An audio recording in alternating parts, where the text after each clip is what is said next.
In episode number 376 of the Reasons I'm Broke podcast, we cover the delay of Warner Brothers' Godzilla vs. Kong. We also have our highlights for what's new on Netflix in December.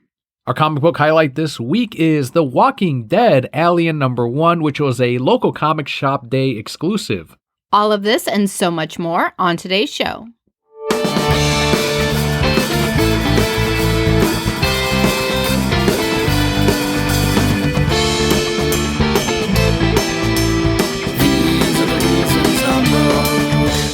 Hello and welcome to your award-winning The Reasons I'm Broke podcast, bringing you the reasons we're broke every single week, ranging from comics, movies, TV, video games, and more. I am Picnicker Daniel. That shouldn't be as funny as it is, but I can just imagine you on your little blanket in a field. It's got to be the checkered blanket, of course, red and white. That's the only one that you can picnic on. I am your Emperor Palpa Kelli. For those of you new to the show, the way we format the podcast is we go through the news first. We head into our What's New on Netflix highlights for this month. We do that once a month. Then we go into our Patreon shout-outs of the week, our thank yous for those of you who make the show possible. We go into our comic book highlight or review.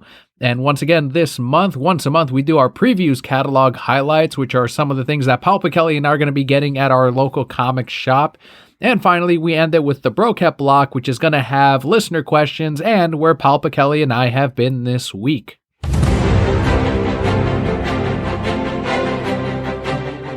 Kicking off our news, this is tragic. I'm so sad, but not at all surprised.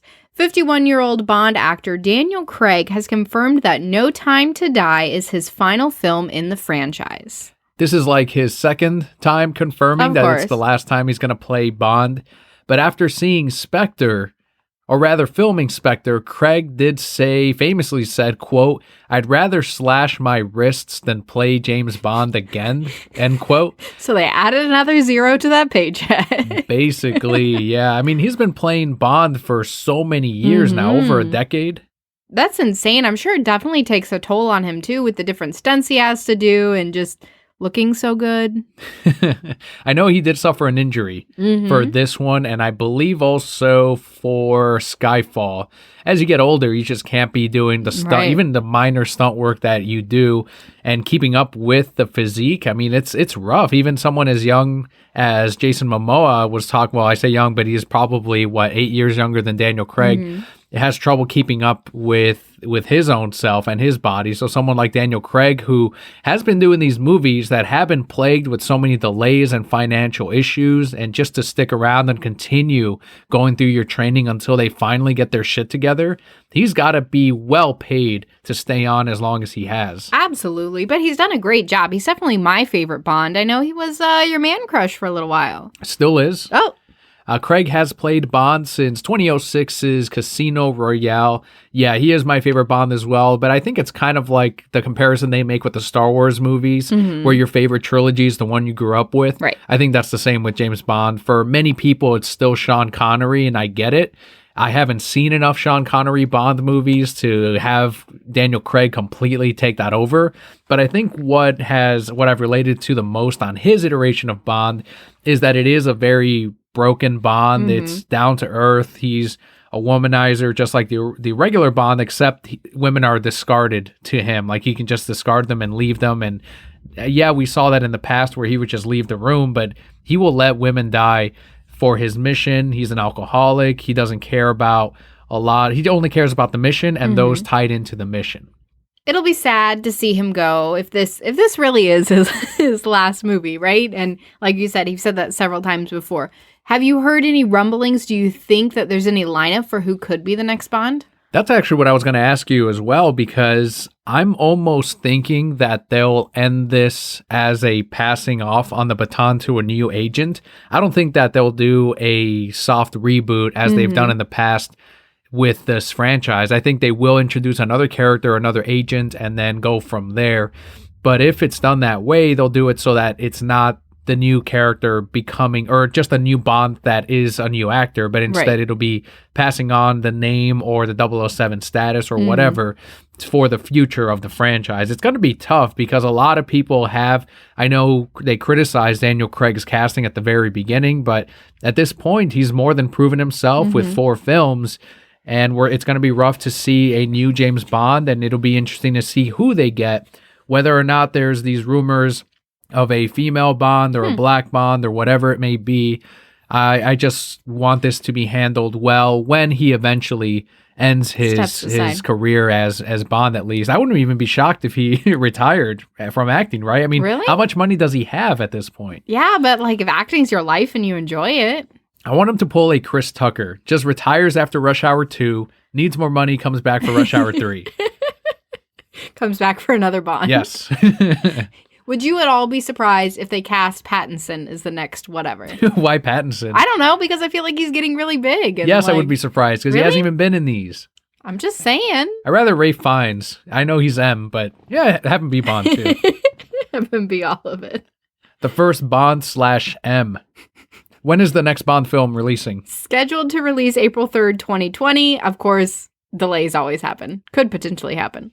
And another release date that has been pushed around, delayed, moved up, moved back, and it's made us real nervous about this third iteration of this current Godzilla franchise is Godzilla vs. Kong, which has been moved from March 2020 all the way back to November 2020, according to Variety. The film is being directed by Adam Wingard, who previously worked on 2016's Blair Witch, because that relates to Godzilla. I'm shocked they didn't bring someone on who had previously worked on these Godzilla films, and I'm once again very nervous about it because you have these titans in not only the Godzilla world, but in film franchise monster history, right? And this is going to be the first one in years, and it's done in modern technology. The stakes, I think, are larger than ever because of the level of destruction we've seen already. The powers that Godzilla has exhibited and the intelligence that Kong has had in Skull Island and the way he took down those Cubones, basically, and Marowaks on that island. So to have that much confidence in this director, I think is pretty, I don't know, I'm nervous for it. And I know that these delays happened because of how King of the Monsters did even less than, and the first Godzilla did well, but did less than the first Godzilla, and that's very unprecedented for something that has some of the biggest monsters in its sequel with a larger budget and it does less. It's insane. And now you're going to have these two iconic characters fight. I don't know if they're pushing it back and forth because they're afraid of how the box office is going to be. Are they going cheaper with the special effects, or, which is what Variety was saying here in these reports, is that they're taking the feedback from King of the Monsters of there's too much monster fighting, not enough human development, and they're making changes. Too much humans. Making changes to Kong versus Godzilla. But there were too much humans. There always will be too much humans. I just want a video or a movie of just the monsters. And one human, I don't know, he can be there. Well, critics complained, and they're saying, well, box office was low, so they must be right. It must be why the critics are saying, let's develop the human character some more. I did have some issues with King of the Monsters, don't get me wrong. We had a review of it. There were some awkward jokes in there, like I read it in a fortune cookie and things like that. You leave him alone. He can say what he wants. I don't know. He was great. That moment when he decided to die for his friend. That was cool, too. And then Mothra dying for her king. Her friend, and then in this one, her friend. Whatever they want to delay it or move it up to, it doesn't matter. We're going to see Kong kick Godzilla's ass, so it doesn't matter. As long as I eventually see it, then great. What movie are you seeing? Godzilla vs. Kong next year. I'm seeing Godzilla kicking Kong's ass, so... Is there an alternate cut that they're going to release in 5 years or something? Like an alternate ending? You're talking about the alternate ending. I'm talking about the true ending. So yours is the Blu-ray release, where you can pick who wins, and then you can have it your way? Mine's the theatrical, meant to be that way. I'm telling you, as soon as Kong gets his hands on fucking Godzilla, Godzilla better use his breath continuously because he ain't. As soon as Godzilla gets his hands, just like your favorite Monster Zero manhandled Godzilla, it's going to be 100 times worse with Kong. So you're saying that Mothra died for nothing? Mothra died so that Kong could win later on.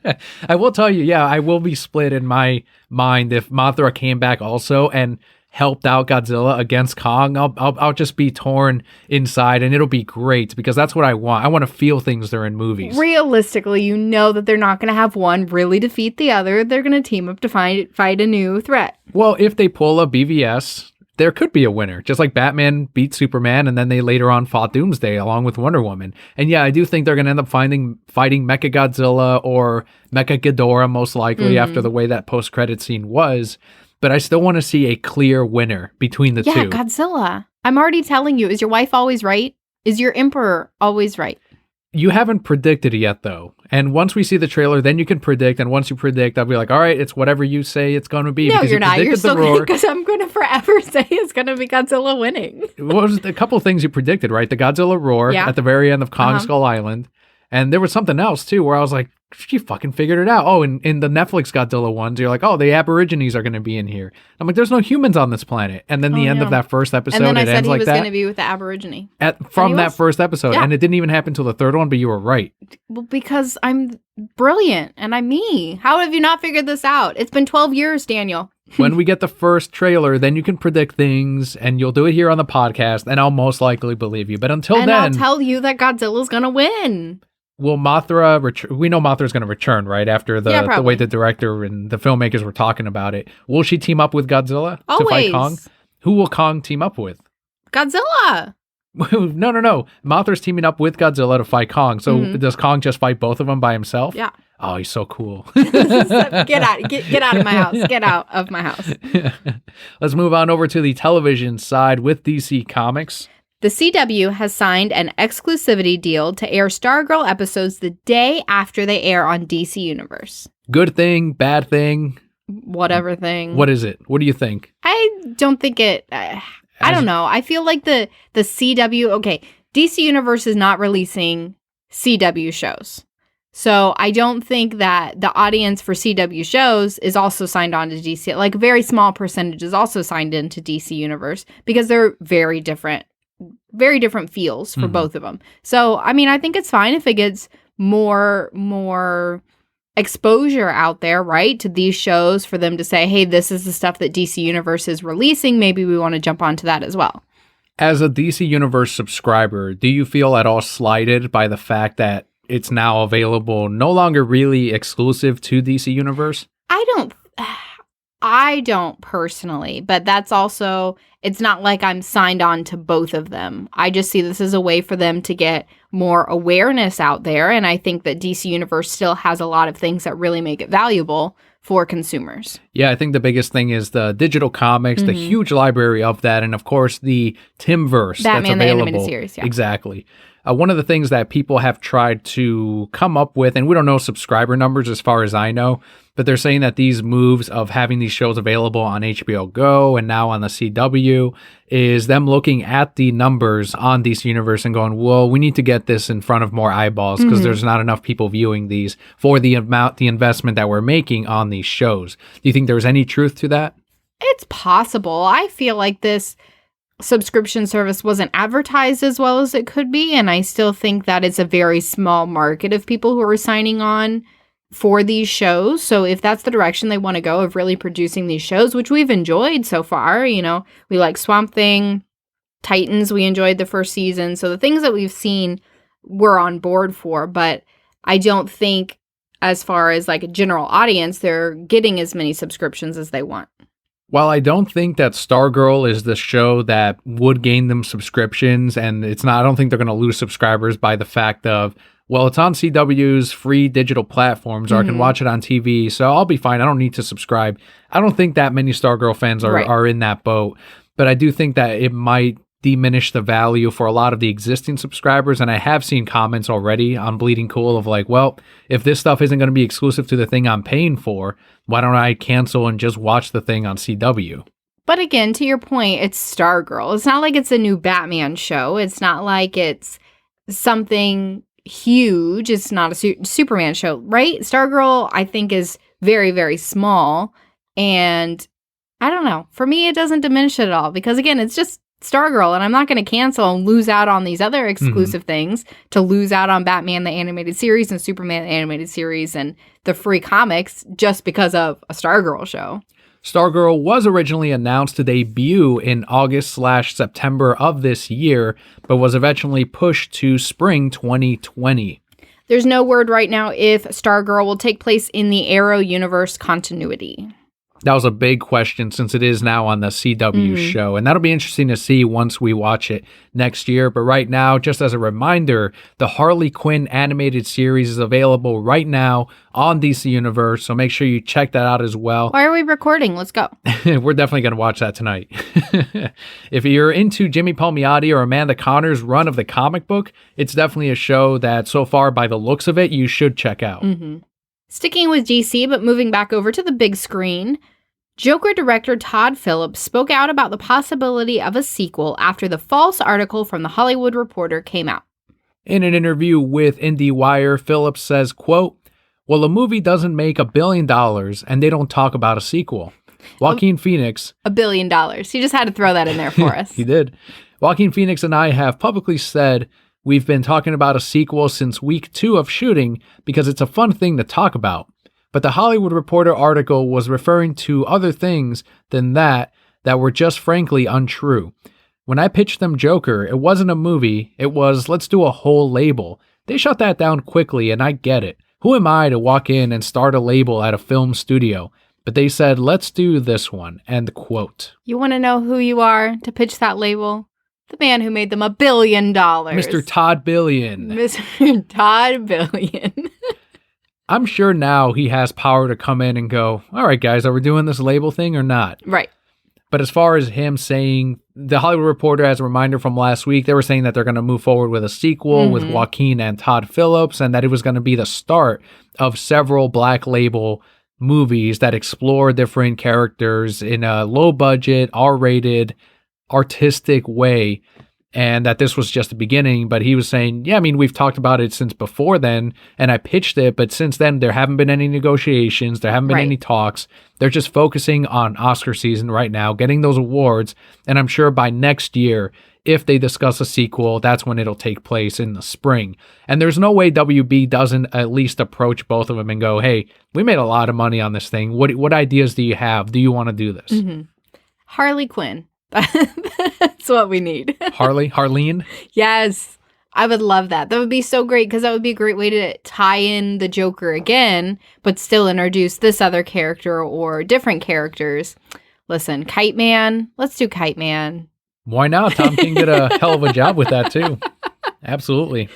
Or a Bane film where you see him and his terrible upbringing from childhood. You got to see Osito in there. Yes, Osito.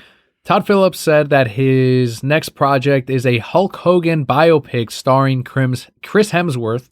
I'll check it out. Yeah, Todd Phillips is awesome. Because it was Todd Phillips. Yeah. Who doesn't want to see Hulk Hogan? That was a hell of a job. And finally, Chris Hemsworth can do something that's worth his time and not like Ragnar shit or The Dark World or any of that garbage. He'll elevate poor Chris Hemsworth work to something worth watching. And I can't wait. I'll be there. He'll have real tears. That's right. And with every week, we've got more revelations. Obviously, things are happening at Warner Brothers, and we won't stop covering it because shit keeps happening. We keep getting revelations. We keep getting more truths about the Snyder Cut of Justice League. And something big that happened, and it's so funny because you come to me every night and you're like, I have more Snyder news, and then you'll walk into the other room and you come back, I have more Snyder news. Secrets that I tell you. Yes, secrets, one after the other. But this week, actor Sam Benjamin confirmed that he worked on Zack's cut of Justice League as a Green Lantern.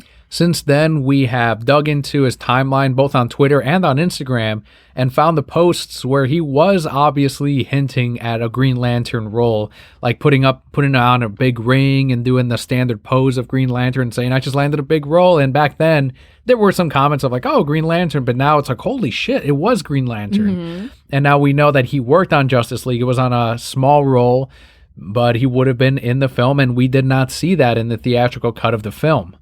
We also got some hints from Alexander Collins, who's supposedly an employee at Hot Toys, who confirmed action figure prototypes of a new form of cyborg, Black Suit Superman, Darkseid, the original Steppenwolf design, Green Lantern, and Flashpoint Batman, based on Jeffrey Dean Morgan, were canceled after the film was changed. So this is something to be taken with a big grain of salt because the Alexander Collins has yet to confirm his employment at Hot Toys, but a lot of these, most of these prototypes that he's referring to, we've seen concept art of already from the film. So that's why it was like, all right, well, let's dig into this guy and see what's going on. You guys haven't figured it out yet? Not yet. We're still digging at him, and we're not getting a whole lot out of him other than, no, I can't risk my employment, blah, blah, but blah. But you already did by saying that these things were there.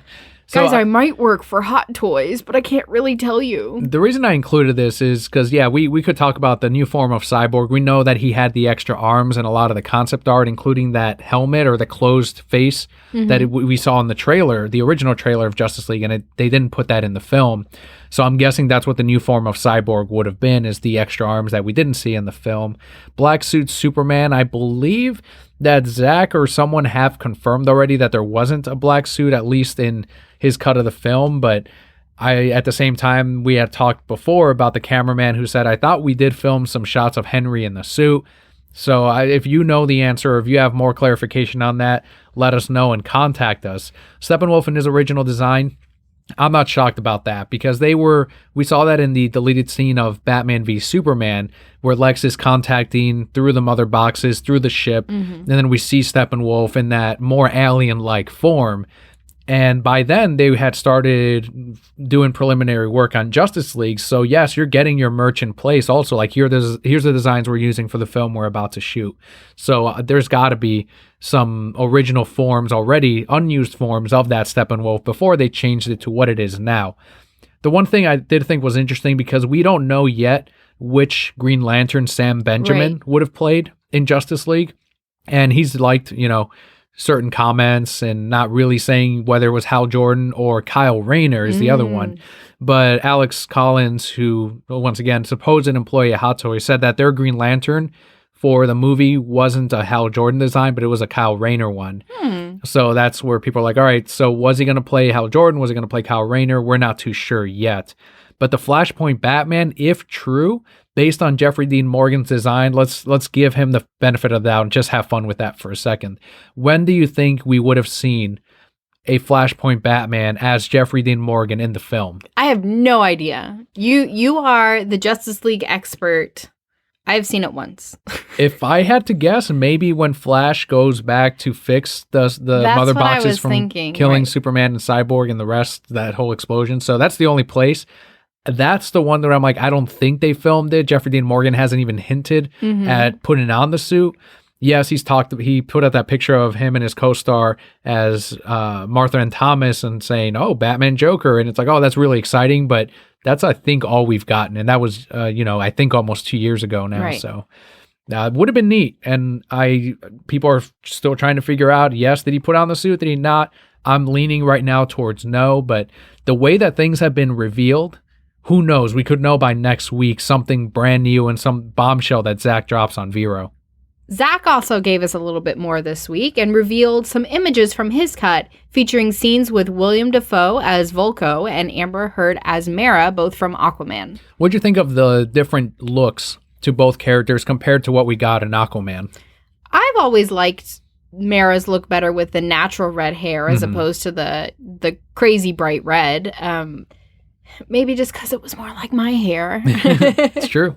But I also liked that Volko looked a little more badass than he did in Aquaman. He did a lot. I liked his character in Aquaman, and he did a lot to help Aquaman. But I kind of felt like he was a pushover most of the time. And here it looks like he's like, nah, I'm going to beat these guys' asses, right? So it was cool. I really liked both of them. Yeah, Willem Dafoe with the long hair and then the big-ass armor was awesome. And the fact that we got zero Willem Dafoe forever improves the film. So if you are at all in doubt that this is a better version of the film, if you get Willem Dafoe already, the movie's instantly improved. So it's already a better version. And it sounds like what's interesting is we got more scenes of Amber and Willem in his cut. We thought it was just at the end, where we saw the pictures of Momoa walking away and he's off to see his dad, and that's how his scene would have ended in the movie. But now we're getting, this is how he got his armor. and we're getting a different scene of him getting his trident than what we got in Aquaman. Right. And we're getting other scenes of other Atlanteans as well. Amber Heard's costume is closer to Momoa's and the rest of the other Atlanteans, whereas they went more traditional with Aquaman, made it more revealing and more skin tight. But in Zack's, it's armor, just like Momoa's and everyone else's. And yeah, we know that her hair color was more natural in his cut of the movie. That bubble scene as well took place with Willem Dafoe, and he hasn't revealed any with Amber Heard in his version of the film. So that's also really interesting.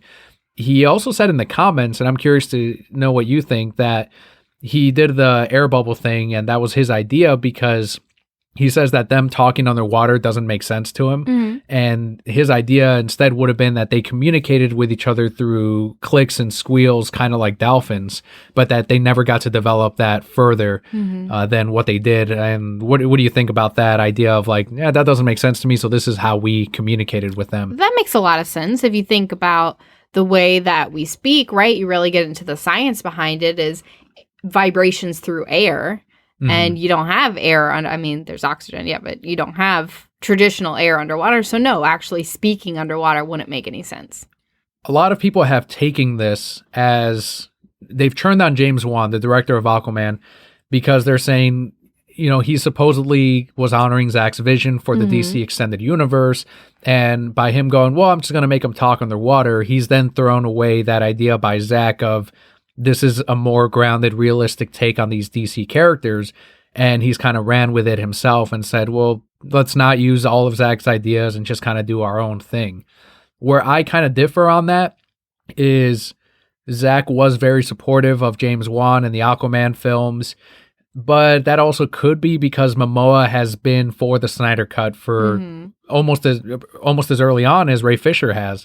So as a fan base, we don't regret supporting Aquaman and giving it the $1 billion because we're there for Jason Momoa, who in turn is such a huge supporter for Zack and the cut of Justice League. But if you're going to maintain that anger, I guess, to James Wan, so be it. But I don't know. I'm more focused, once again, like I said last week, on just getting this cut of the film and getting it out there and getting more people educated about it than, you know, using it as a negative and going after directors like James Wan. I kind of think that anger is unfounded, though. I guess I can see why people are upset about it, but I genuinely believe that if they had kept going the direction that they did with Snyder's original film, that James Wan's movie would have been different as well to continue that line. So I don't feel like he's disrespecting him in the fact that he changed it. I still think he kept a lot of elements very close to what it was. And honestly, I think that the success of Aquaman helped lead to where we are now, because it wasn't as campy as Justice League, what we actually got, and it wasn't as campy as Shazam and what we actually got. It still had that bit of darkness in there that fans gravitated towards, that said, okay, well, let's try other avenues, right? And then we got the Joker, and now we are where we are now. So I still think that it was a great stepping stone. At the same time, I can't fault him. You know, like I said, I think he would have kept with where Zack was going, but I still can't fault him for when they said, okay, well, we scrapped this portion of Zack's stuff. What are your ideas? Who's not going to say, yes, this is what I'm passionate about, this is what I'm behind, and take it from there? And I don't think that's a disrespect to Zack, and I don't think that Zack sees that as a disrespect. It's different creative minds have different visions for this world, and they would have found a happy medium together, but unfortunately, at that time, Zack wasn't in the picture, so this is where he went with it, and obviously it was still very successful. You fucking nailed it. That's exactly, I think I agree 100%. All right, let's move on from the Snyder Cut news over to the comic book side of things with more delays. This is a podcast of delays. Joker Harley Criminal Sanity number 2 has been pushed back to New Year's Day. So sad. Hopefully they're making it better. But this is now the second delay for this book. It was originally set to release on November 6th, pushed back to December 4th, and now back another month to January 1st. The DC Black Label line. I don't know what it is about that line where these books are getting pushed back and canceled and resolicited. I'm not too sure, but this is, I think, a 2 of 9. It's supposed to be a 9-issue miniseries, so when are we going to get issue 9 by? By this time next year, I'm thinking. What's going to finish first, this or Doomsday Clock? Geez, I don't even know. Over to DC, some more news with Archer. one of my favorite cover artists. But DC Comics is going to be doing a second volume for Stanley Lau featuring some of his best-selling comic book variants. You love his art. He's an amazing artist. I just picked up Scream, Absolute Carnage, or Curse of Carnage, and he did a symbiote version of Scream. And I don't think he's ever done one of the symbiotes, at least the female ones, on any of the covers. And he came out with one for the new issue 1. Well, guys, not to be outdone, Marvel had to put their hand in the race too. They couldn't just let DC do this awesome thing. No, they have Artgerm too. They have announced their very own Marvel Artgerm variant portfolio as a premium hardcover at double the price with fewer pages. Doesn't shock me. But they're Marvel. I knew they'd be more expensive. I didn't think it'd be fucking double the price. Oh my God, ridiculous. I'm like, damn, fucking balls on goddamn Marvel. Jesus. Once again, not consumer friendly, not retailer friendly. You choose what you want, everyone. 2 volumes for the price of one of Marvel's because of the premium heart, whatever you want. But just do what you want, but do what you want. Don't buy Marvel. It's just pointing out the silliness of this. But that does wrap up our news. Now we can move into what's new on Netflix. These are the December 2019 highlights. So not the full list. You can always go on Google or whatever search engine you use to look up the full list. This is just what pertains to us and what we're excited about. So kicking off our December 2019 releases, our highlights, Sonic X Season 1 and 2. This is the Sonic the Hedgehog anime. I know it was available on Hulu this year. I hadn't checked since then, but now it's making its way on Netflix. As subscribers or users of Hulu, the ad version, I'm glad that it's moving over to Netflix because 1, I can play it in the store. We sell Sonic items, so I'll play that all day. And 2, I can watch it without the ads. Have you watched this prior to? A few episodes here and there, and it's okay. It's not amazing. I know you get a lot of Knuckles in there, which I'm happy about. But I know the Sonic Boom. Knuckles? No, fuck you. I'm tired of Uganda Knuckles. Every time I say fucking Knuckles, people bring up that goddamn meme. Uganda Knuckles now is more famous than Knuckles, and I hate that shit. I only bring it up because you hate it. Because it triggers me. Because I troll too. Yes, you do. But I know Sonic Boom is the better show of those, and that's the one I want to watch. And hopefully that eventually makes its way to Netflix. Up next, we have something I am so excited about. Is it Christmas Prince, the Royal Baby? Is this the final one? I don't know. I thought the first one was the final one, and then then one person watched it every day for a month. And so the Netflix was like, I guess you guys like this. So they released the second one, which wasn't very good. Really? But whatever. I'm still about it. I've seen it 4 times. That stars, what's her name? Live More, whatever. That's not From her name. iZombie? But in iZombie, her name was Liv More. And then in here, it's still Liv. It's Liv something else. That's funny. Yeah, which I thought was pretty funny. I don't remember her name. Sorry. I want it to be in continuity still with iZombie. She's just a queen now. Yes. Easier access to brains, I guess. So, yes, that's going to come out. They're going to have a royal baby. I'm real excited. So excited. Another one I included on here is The Magicians Season 4. I had never heard of this show up until the comic book came out about 3 weeks ago. We sold a decent number of those, so now I like the show. So if you are a fan of The Magicians, good on you. There's a comic now that's out, a new number 1. You can check that out as well as Season 4 on Netflix.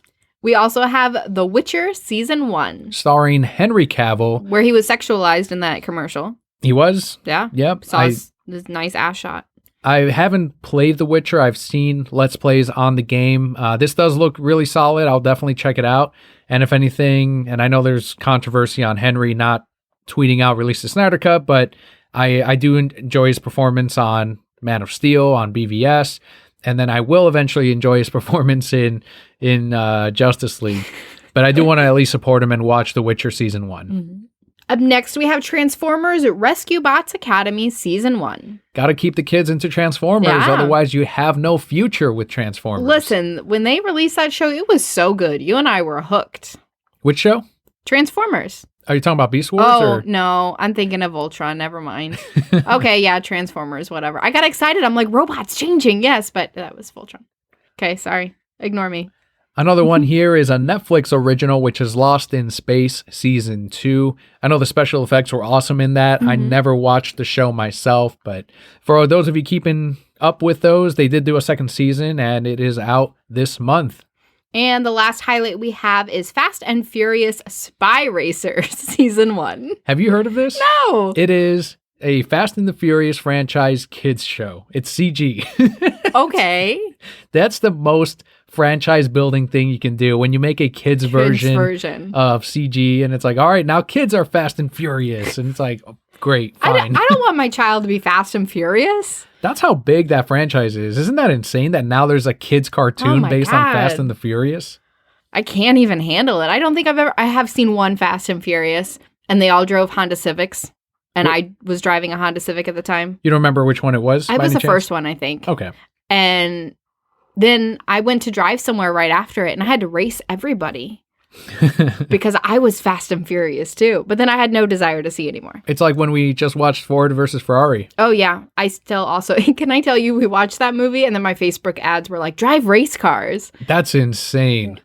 Listen, what my internet suggests, it's crazy. And I mean, I researched it. Like when I was going through school, we talked about how they get your information and how they target and all this different kind of stuff. But so how that happened, right, is then I went and I searched the real story. So then I'm searching Ford versus Ferrari, the real story, and then Google has that information. And now they're teaming up with Facebook to give me those ads. It's crazy because it's not even Facebook. It's also on Twitter. It's also on Instagram. Everything you use. Well, if you're on a website where they have something embedded from another website, that website now has your information too. And they can also sell you things. It's pretty crazy. I just bought a shirt from Pokemon Shirts because they were running a Black Friday special on it. And I would not be shocked if in the next day or two I start getting a bunch of Pokemon ads. Of course. It's going to be by the end of today, you're going to get Pokemon ads. And then I didn't even realize, this gets crazy, right? Because I have my Google account signed into my computer and my phone. If I Google something on my phone, it shows up on my computer too, and I'll get ads for that. I don't know. It's wild. Sometimes I have dreams and then I get ads about, about things.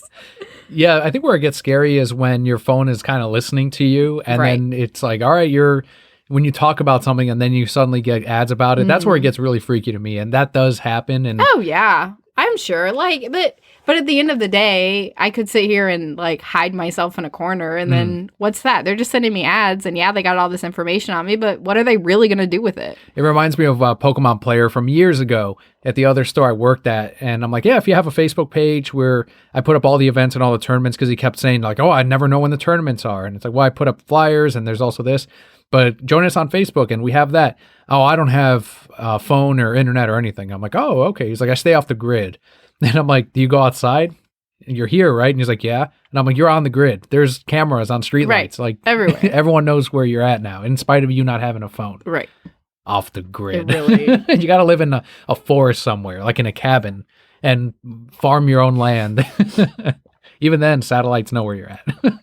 Of course. No, you can't hide from anything anymore. I don't know. It's freaky, but like one day it'll come back to bite us in the ass, but whatever. You're saying Transformers is happening. Fuck it. Or not Transformers, fucking Terminator. One-armed shotguns. Hell yeah. That's I'm okay with this future now. But I want it to really be Arnold Schwarzenegger. It's got to be. Like, who it's else is going to look stop like him, right? the other bad robots? Yeah. But there you go, everyone. That is our news for this week. Let's head into our thank yous to everyone who makes the show possible. This week, we have 5 thank yous. First one goes out to Alexander, whose Twitter handle is @SwordfishShow. You can also find him at purpleswordfish.com. He recently put together Nintendo console predictions on his other podcast, Dead Channel Duo. Ooh. So if you like gaming, sports, and film talk, make sure to check out and subscribe to Dead Channel Duo on your favorite podcatcher. Next up, we have Lourdes and Katie. Twitter handle @CatCatFluffs. Katie recently went to her first concert. It was to Skillet, a Christian rock band. And what was the first concert you went to? +1, a Christian rock band. Oh, shit. A Christian pop band, sorry. Gotcha. All right. Yeah, Skillet's been around forever. Because, like, I remember Skillet in middle school. Okay, so I've never heard of them. So it's good that you know. Yeah. Are they the most famous of the Christian rock bands? Or? Who's the most famous? Switchfoot was pretty famous. I've heard of at the Switchfoot, time. yeah. Because they did that one song that I can't even listen to anymore because it was so overplayed. Mm-hmm. And you had the Newsboys were pretty big. I just loved Plus One because they were a boy band, but they were Christian. And then they all dissolved and went into very not Christian bands. So good for them. Got to follow where the money is, I guess. I'm not too sure. Next shout out goes out to Bobby on Twitter at Cuban Slim. Bobby gifted Daniel a copy of the Japanese Pokemon Blue. It was awesome. It was a great surprise. He often goes to one of the local console shops where they have retro gaming. It's different than GameStop because it's an independently owned video game store. And when you do things like that, you can import games. You can take in trade-ins on stuff like he showed me the Japanese version. I don't think I sent it to you because I'm like, well, I know she's definitely not ever going to buy this and she'll feel bad that there's another Pikachu console out there. But it's a Pikachu Japanese version of the N64 console of, I think, Let's Go Pikachu. I don't remember what it tied into, but instead of it being yellow in Japan, it's orange, and it's got the big Pikachu thing on it. $265. I would have bought it. Well, it's probably still there because it's a shit ton of money. Which console is it? It's a N64 orange Japanese N64. Can we bargain? Would it go down to $210? He probably would. I buy it for I know he knows the person there, or he gets some kind of discount on it. I'm going to Google this, and then I'll probably still want it because I'm sick. That is an illness. I have a sickness. But thank you, Pikachu Bobby, consoles. for the Japanese copy of Pokemon Blue. It was neat to go through the little booklet and see all the little cartridge and the little. It's very different how they package it, but it's also the third version, I believe, of Pokemon. It was red and green over there, and then they eventually brought out blue. Next up, we have John, whose Twitter handle is at John72Tex and Instagram at Johnny2Chips. John posted his original Batman Hush comic book page as done by Jim Lee. That's amazing. Some fucking comic book history there. To even just own a page by Jim Lee, let alone be a fucking Batman Hush page, it's great. He has an amazing collection. And our final shout out this week goes out to Neil, whose Twitter handle is at Inmats68. Neil posted an image of his night in Dallas with his parents. Great Christmas images as lights were put up. Definitely check them out. So thank you so much, Neil, John, Bobby, Lourdes, and Katie, and Alexander for helping us make this show possible. If you too would like your shout out every single month for as little as $1 a month, that's 25 cents an episode, you too can get your shout out. But if you want to support us with a little bit more, we have a $5 tier where you get decals every 3 months. And those very decals come from Jose over at kingdomtshirt.com. If you want to check out other decals and all the t-shirts that he has up there, head on over kingdomtshirt.com. Next segment today is our comic book highlight of the week.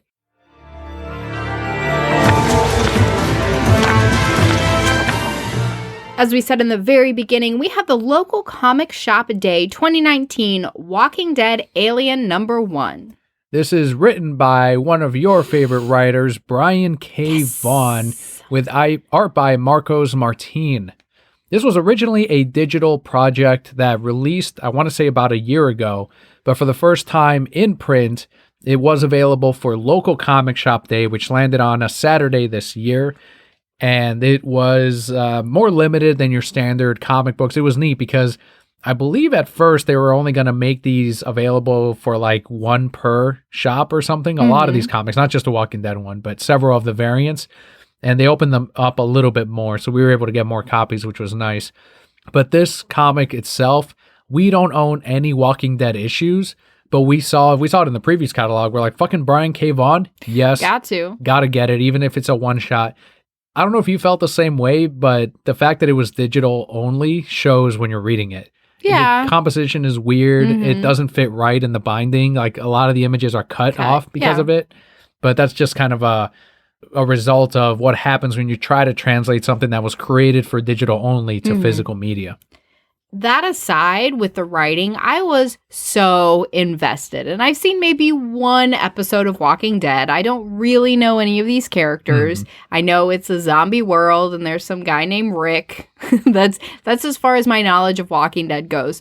But I was so invested in these two characters and their journey. And by the end, I was gutted. I was so sad. That's what Brian K. Vaughan does. He did. He did such a great job. Makes you feel for characters that show up once in a book. And then show up again 20 issues later, and you're like, that's that guy I love. Yeah, did the same here. And I know that in the lore of Walking Dead, it introduces a character that has a connection to one of the main characters, and I believe it is Rick. And I do know Michonne because of the comics and people talking about it. And this one, I believe, I don't think it's a prequel because the zombie world is already happening, but they mention, I know that Rick wakes up in a coma in the first episode and in the first couple of issues of Walking Dead, because I did see the first episode and that's when I knew it wasn't for me. But in this one, they mentioned that character is in a coma currently, so it takes place before that first issue of Walking Dead. It was a very quick read, even with, I felt it had additional pages from a normal book, but very quick read.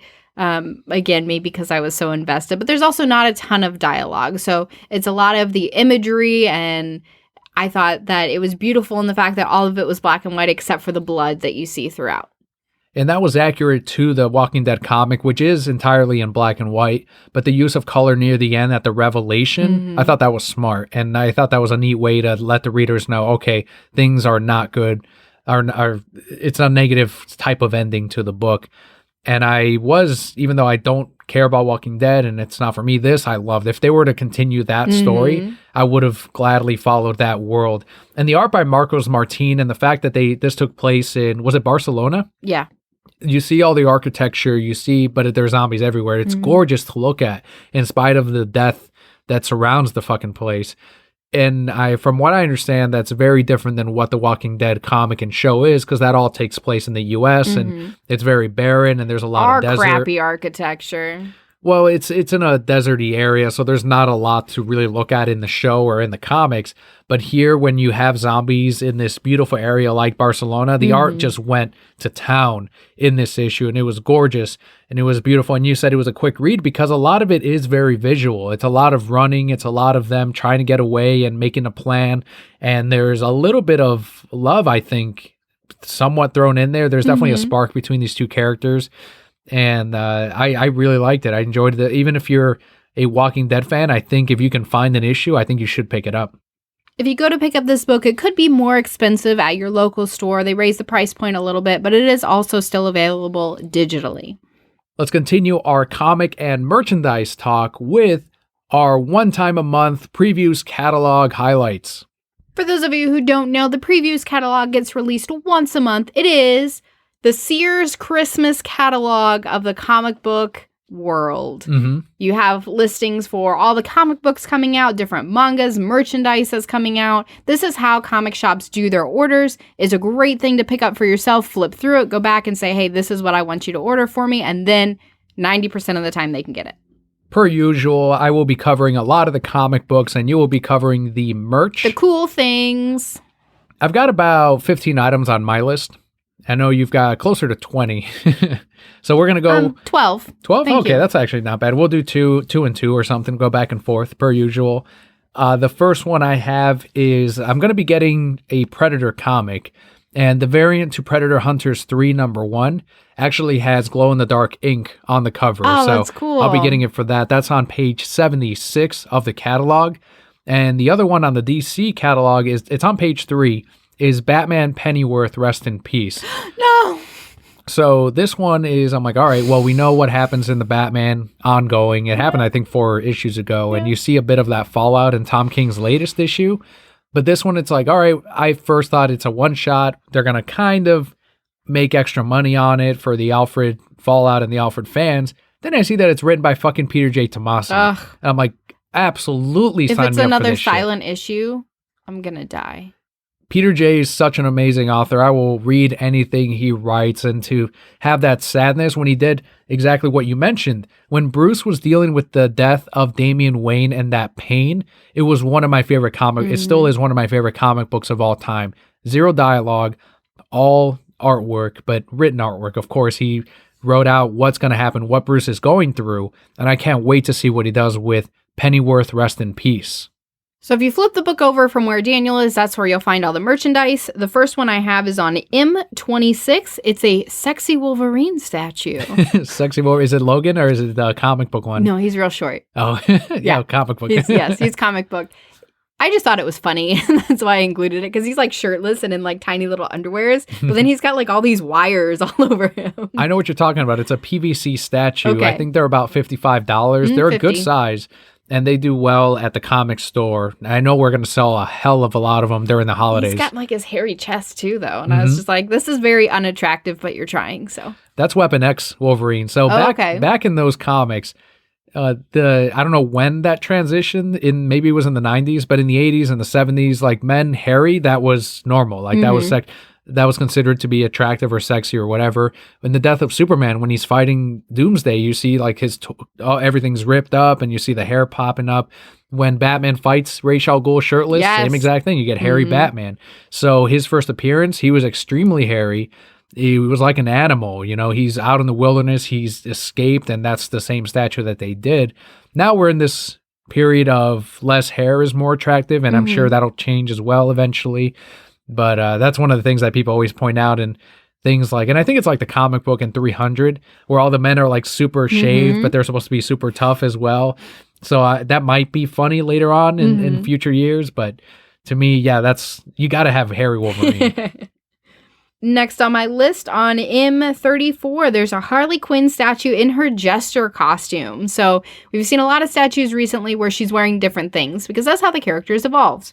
Like there's a Birds of Prey statue in here as well with one of her newer outfits. But whenever I see her in her traditional Jester costume, always looks amazing. This statue is $90, and it's her hitting upside of a building with her hammer. Yeah, that one is a part of a connected diorama of statues. You can have all the different villains, but what's nice about those is if you just want a certain villain, it's a great piece as a standalone, and I always like when statues do that. On my list, on page number 5 of the DC catalog, it is Amethyst, numbers 1 through 6. You and I loved the New 52 Amethyst series, and they're going to try it again with this miniseries. It spins off of Brian Michael Bendis's iteration of it from Young Justice, but this one's not written by Brian Michael Bendis. It's actually written and drawn by Amy Reeder, so I will definitely give this a shot, and I think we'll probably both review issue 1 of this 6-issue miniseries. I also have another one that I think is going to do extremely well. It's that sequel we talked about 2 weeks ago. It is Deceased Unkillables, and issue 1 is now solicited in the previews catalog, so you can subscribe to it at your local comic book shop. It is on page 7, and I will be getting the variants, the first of which, the horror movie poster variant is going to be for It. And I believe it's Wonder Woman zombified, but it's got that It poster to it. And then the zombie variant for it is Deathstroke. No, it's Red Hood. Red Hood as a zombie. We already did Deathstroke, and this first one's going to be Red Hood. But to anyone unfamiliar with Deceased Unkillables, it is the characters like Red Hood, like Deathstroke, the characters that are out there, kill and are out there to survive, they're still on Earth. And you're going to follow them as they team up as scoundrels themselves to help each other out and to survive. And I wouldn't be shocked if there's betrayal and all that stuff, but it'll be neat to see the characters that don't give a shit, will go all out to survive, trying to survive in this deceased world. On M36, we have some really cool Batman the Animated Series figures. We get a Robin, Joker, Armored Batman, and Deathstroke if he were in the animated series. I love that shit. I had that on my list too. I'm going to be getting the Deathstroke one for my sister because I know she loves Deathstroke. And then the Super Armor Batman, that reminds me of almost like the Dark Knight Returns Batman that we got in that short snippet of season 4. But this looks like the armor that he would have used to fight Superman if we had seen more of that little version. But it is more Batman the Animated Series like. Right. And I'm glad that it's not the new Batman Adventures, but it is seasons 1 through 3. So I'll be getting both of those. The Super Armor Batman is, I believe, $40. Right. I do like that the Deathstroke is blue and orange, just like his first appearance. And then on over to page 45. This is not for me, but I know it's huge right now. They have so many Frozen 2 things. So all the dolls, all the play sets. This is a great place to look if you're looking for those gifts, those post-holiday gifts going into birthdays, right? For young girls, because just everything. Just order it. Yeah, that's my main issue with it is it'll be out next year. Right. No one will care at that point. So if you're a comic shop, don't order those. On my list, I've got a one-shot just in time for Valentine's Day. It is called DC Crimes of Passion. It's on page 8, and it's a bunch of love triangle stories or love stories that kind of have more drama behind them. Yes. The cover, did you see the cover by any chance? No. It shows Batman like looking surprised at what looks to be Nightwing and Catwoman caught as they're hugging. What? And I'm like, this is fucking hilarious. Because Nightwing looks worried, but Catwoman doesn't. So it's kind of funny. But I'm like, yeah, I got to read that. And those books always tend to sell out, those weird one-shots that they do. Another one is also Catwoman number 20. That's on page 29 of the DC catalog. And that one is a variant by McDonald, who has a very similar style to Artgerm in a way. So if you enjoy the Artgerm covers, those variants, then I think you should check out the variant to number 20 for Catwoman. On M57 and 58, we do have some really cool TMNT toys. You have just like the old school looking turtles for $18, but then you got these cool play sets where you can change out their faces, and they got like little weights that they can lift. I don't know, splinters there, and those are $45. But they're really cool if you're a fan of the turtles. And then I skip on over to 74 and 75, the Dragon Ball Z pages. I always have to talk about the Dragon Ball Z pages. Vegeta's doing cool things. That's all you need to worry about. On my list, I have in the DC catalog, page 83, Dollar Comics, Teen Titans number 2, New Teen Titans number 2. That's the first appearance of Deathstroke. So they're going to be reprinting it for $1. Really neat. I think a cool thing to collect. If you've ever wanted to read the issue and you don't read digital, like me, I don't read digital. I buy these Dollar Comics so I can see the originals as they were. And something that is very expensive right now, but for $1, hell yeah, I'll read it as it originally came out. But I will also be subscribing to a Marvel comic this month.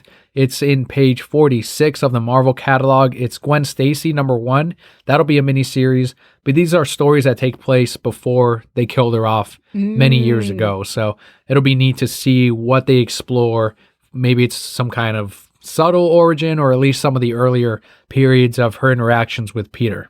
On page 107, we get some really cool keychains. There's some Avatar The Last Airbender keychains for $10.50, but one of them's Uncle Iroh, like drinking some tea. And I need it. It's just adorable. And it's Uncle Iroh, right? But also on that same page, we have a black and white TMNT keychain also. It looks giant, but that's $12.50, and it's really cool. Again, that old style with the turtles in the way they were originally. The description to that one, I love that too. They described it as TMNT number 1, so I think it's the cover of them. Okay. But they cut them out and made them black and white and put it as a keychain. It's super really cool. I really like that keychain. I think we're going to carry it for the store. On the page 291 and 292, it's the Dynamic Forces variant. So these are the ones that after retailers have their online exclusives, they take some of the extras that they want to sell or clear out, they'll put them in the catalog, and then Diamond will sell them to other stores. They'll make them available to all comic shops, which is neat. So I'll be getting the Deceased number 1 Midtown variant. It's the death of Superman, but they're zombified. So it's a zombified Lois holding a dead Superman.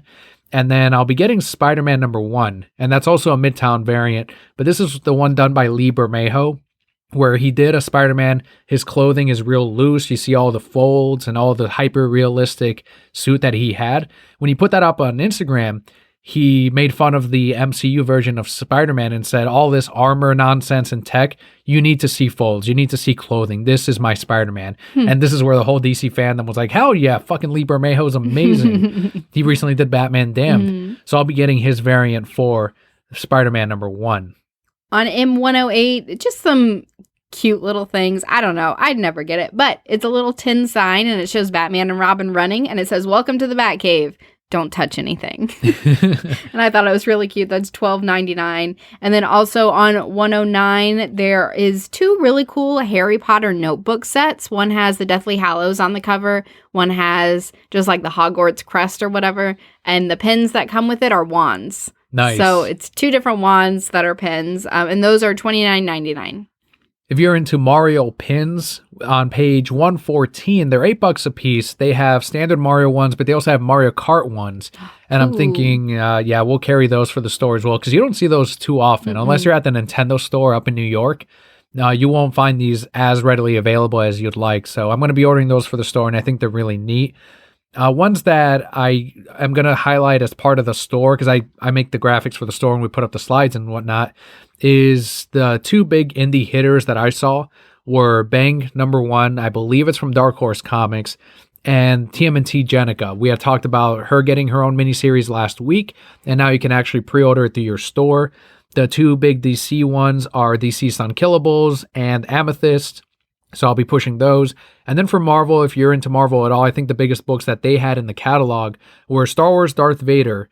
And I love that they have a Vader book, because some of them are like, well, there's enough stories to tell. We're finished. We're done. We did almost 50 issues or whatever. But I'm like, no, keep them coming, because they sell like crazy. So they're doing another Vader series. I'm happy about that. And then Wolverine is returning with his own solo ongoing finally. And I'm happy to see there's obviously a shit ton of variants. I'm not going to order all of them for the store, but I know readers are going to jump on that series. The last bit of merch I have, and then you have one thing that you thought was really cool also, but on M115, there's a next-gen communicator bottle opener. So it looks like the little things, the communicators that they wear on their shirts, that they're like, bleep, bleep, beam me up, or whatever they say. Anyway, it's a bottle opener for $19.99. I also had on your list a Marvel Legends set of figurines. They come in packs of 6, so I'm going to try to gauge interest with customers, but I don't know what you think. It's a Stan Lee action figure. I feel like we can sell it. It's got him holding Captain America's shield, and it's got the Stan Lee signature etched into the shield itself. That's pretty cool. And I can't remember if he's also holding Mjolnir or has another Marvel item on there, but I believe the figure is about $25, and I think that we can probably move that, at least 6 of them. So yeah, I'm debating ordering that. That's pretty cool. I think there's still enough hype and sadness around Stan Lee. Yeah, there is. Yeah, poor Jack Kirby. All right, whatever. All right, that's whatever, fine. Yeah. But until then, sell the merch. All right, let's head into the final segment of today's show. It is the listener questions, and where Papa Kelly and I have been this week, it's the Brocat Block. Our first question comes from @DCUFanFam, who asks, how do you want the upcoming Batman film franchise to fit into the current DCEU? End quote. I think he called it DCCU, so the cinematic universe. It's the more expanded. If you don't fit it into the DCEU, what do you think with the Robert Pattinson Batman? I want it to fit exactly like they intended to. I think it should be separate. I don't know. I don't think it needs to fit in the continuity of what they already have. That's not going to make or break the franchise for me, whether I really think that Robert Pattinson is a younger Ben Affleck. Right. Yeah, I don't view it that way either.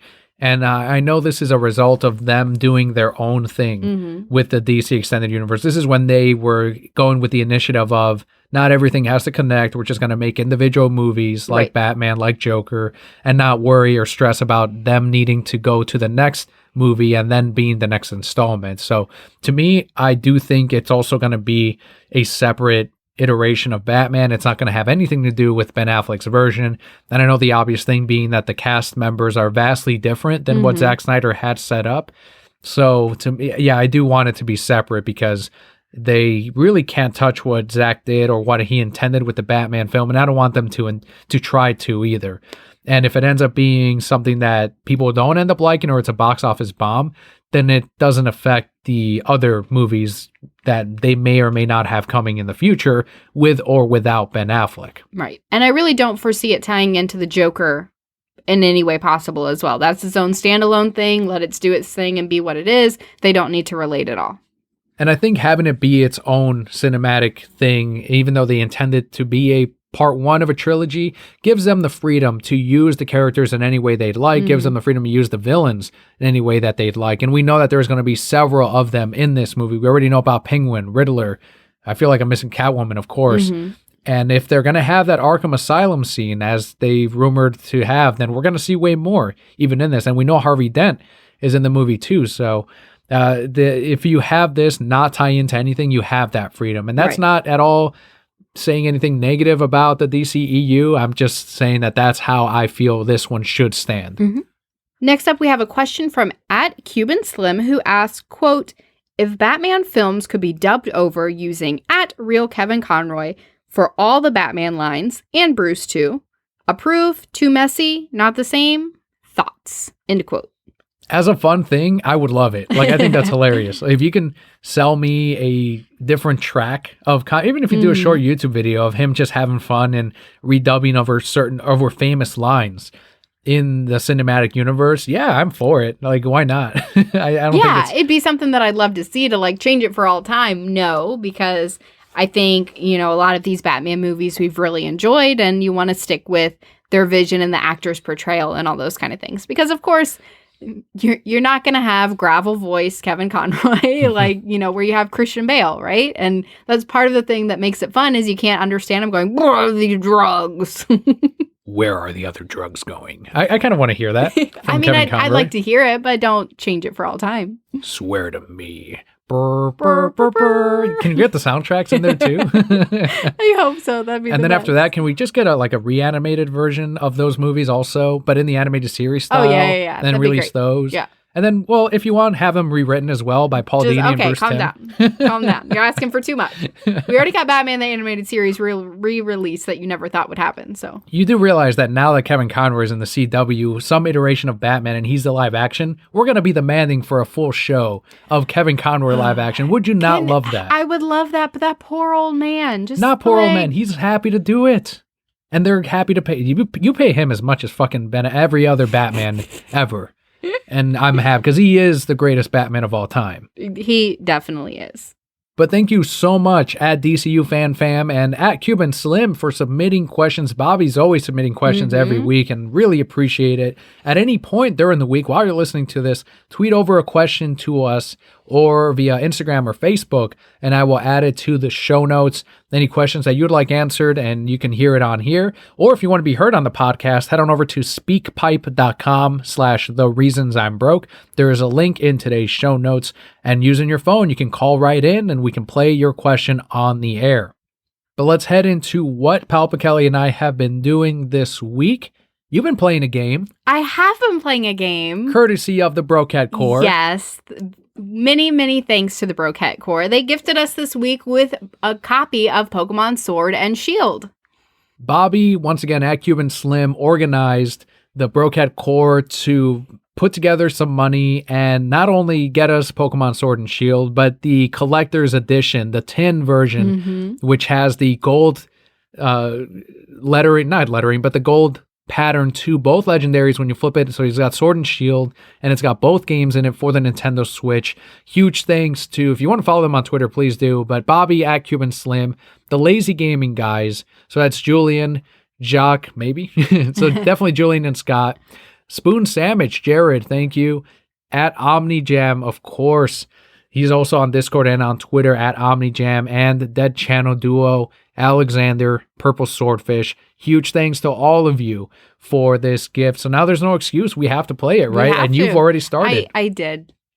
You brought it home and you're like, look, they got us. And I was like, that's so cool. We have no time. And then I stayed up too late and I played it. Yeah, you did. So it was good. I did. I made time. I had to turn it off for a little bit because I got anxious because I didn't know which legendary to choose. Which starter to choose.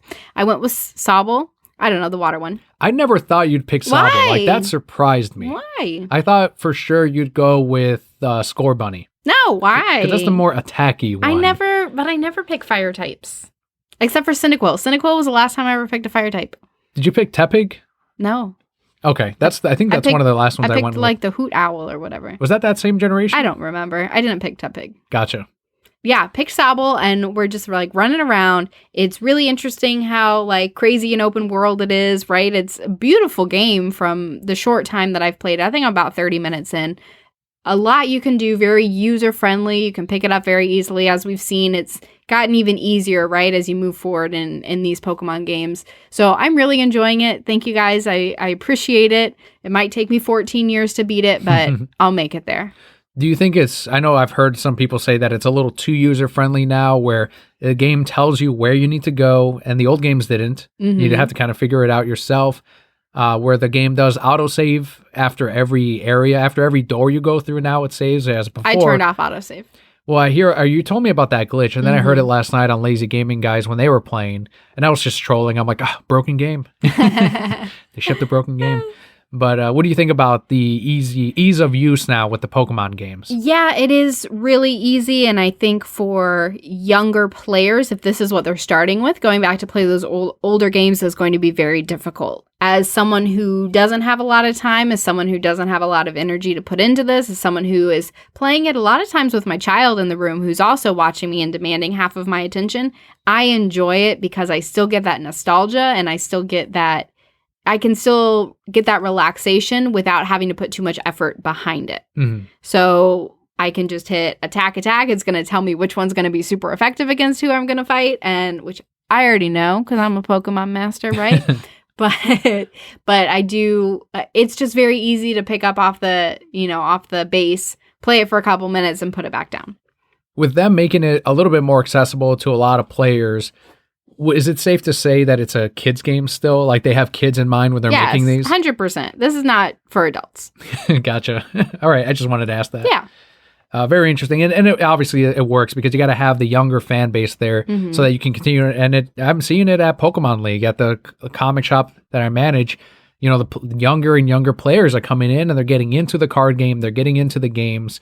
And they're really continuing that generation where it's not just adults getting their kids into it because they grew up with it. It's kids discovering it on their own. They're finding their friends playing it and they're wanting to play with them. And they're buying the cards and now they want to play the card game. It's awesome. They're doing whatever the Pokemon company is doing. Keep doing it because they are fostering that future generation, that future player base. Anything else go on in your week aside from some gaming, which is crazy that you got some gaming in? Yeah, just a little bit. It's been a really crazy week. I went from co-managing one store at work to dual managing two stores at work for this week while the other manager's on vacation. I'm making this transition. So it's been a lot. I think I worked an 11-hour day once this week and went in for a 6th day and, just trying to help wherever I can. Still really enjoy what I do. Really excited for this opportunity. Very well caffeinated. So yeah, that's pretty much, most of my week has just been work and school, as it has been. Leo got a train set. I don't think we talked about that. That's what's new in his world. Those giant Thomas the Tank Engine tables where you have all the tracks and they put the little trains. I wanted to get him one, but they're so expensive. And I had an old high school friend posted on Facebook, said, we're selling this for $20. It still has all the pieces. And I'm like, $20? Shit, I come pick that up. So I went the next day to pick it up and they said, no, because we know you and we know he's going to love it. You can just have it. So we picked it up. I set it up. It takes up his entire closet.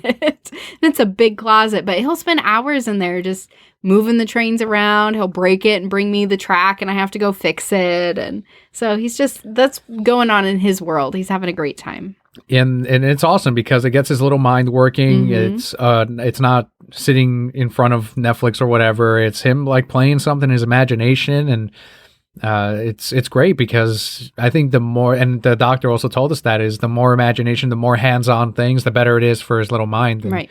That's great for Leo, and I think that's ultimately going to be good for us in the future, as that'll build his patience, it'll build his imagination, it'll build his skills that he will then take into school and the rest of his life. For me, this is the Black Friday week at the time we're recording this, and then from here on out, it's the holiday season. So you're probably going to hear a lot of holiday updates. Got in a pretty decent shipment. Yesterday was an amazing new comic book day. Sales have been great for the store, and it's a lot of the old timers. I say old timers, we just opened over 2 years ago, but the people that have been there from the beginning. Some longtime customers that I know that followed me from the older store to this store that are still there. And then all of the new faces from this year discovering our store, whether it's from one of the competitors or they moved into the area and they've stuck around with us. It's a lot of catering to just everyone and making sure that everything is running as smoothly as possible. I love this period because the holiday season, it's go, go, go. Get shit done, make your sales, figure out what's selling, get people the stuff they need. And if you only see them during this time of the year, great. We hope to see you for the holiday season 2020. And that's kind of the focus right now. And I'm having a good time. I'm loving the success that the store is having right now. And It's kind of neat to see the hard work paying off continuously, and I love that. So that's where I'm at right now. And I haven't yet seen my first 4K movie on our TV, so I have Interstellar right now, and I bought that on special for 4K. So technically, that's my first 4K movie. I don't know if that counts because I bought Once Upon a Time in Hollywood. I pre-ordered that before this, but I can't wait to see that. I got to finish once the Toys Who Made Us. I just finished the TMNT one. I finished the... No turtles on the shelf. I love that guy. The Power Rangers episode I'm working on right now. Loving that. So yeah, that's what's been going on with me. Black Friday retail is what's happening. Ooh, yeah, it's going to be busy. I feel like the worst for Julian because I used to work at GameStop for many years. As busy as I am now, it's nothing compared to that kind of retail world. And Julian, who works at Walmart, that's insanity. And I know he's a little bitter about it. He's like, it's because of you people in the holidays that I have to go in and work. And he was like, I have an 8-hour shift. And we're like, it's an 8-hour shift. Both Scott and I were like, it's a normal shift. I'm very thankful this year that I work in a place where I don't have to work on the holidays. So I have Thanksgiving off. I will have Christmas off. But I did, and for all of you who are managers out there, right? I hope you always understand that your success is because of your employees. So I did go out and got a pumpkin pie for each of the stores that I'm covering and took it in for them so that they could have a little Thanksgiving, even though they have to work and deal with the insanity. I will end my bit and probably wrap up my thoughts on the show and everything is keep a lot of patience in mind as you're out there holiday shopping, whether it's you're driving or you're dealing with the lines or you're dealing with retail. A lot of these things, most people procrastinate on things. So keep in mind that a lot of it you could have gotten earlier, you could have gotten later. Maybe you didn't know about it. Whatever the situation is, you're in that situation now. Breathe. It's not the end of the world. Get through it and move on. And it's all about how much you internalize things that it's going to affect you. So that's the season right now. That's the craziness, but it's as crazy as you make it. But with that, we will wrap up our show. Thank you so much for tuning in this and every single week. Be sure to follow us on Twitter at Reasons I'm Broke. At Palpa Kelly spelled with an I. And for a link on everywhere you can find us, head on over to thereasonsimbroke.com. Had a huge spike of downloads this month. Ooh. So if you're a new listener, thank you so much. Thanks for making it this far. And hopefully you found something in today's episode that you found informative, entertaining, or worth your time. Once again, I am Emperor Palpa Kelly. And I am Picnicker Daniel. And Broke at Core. All will be well.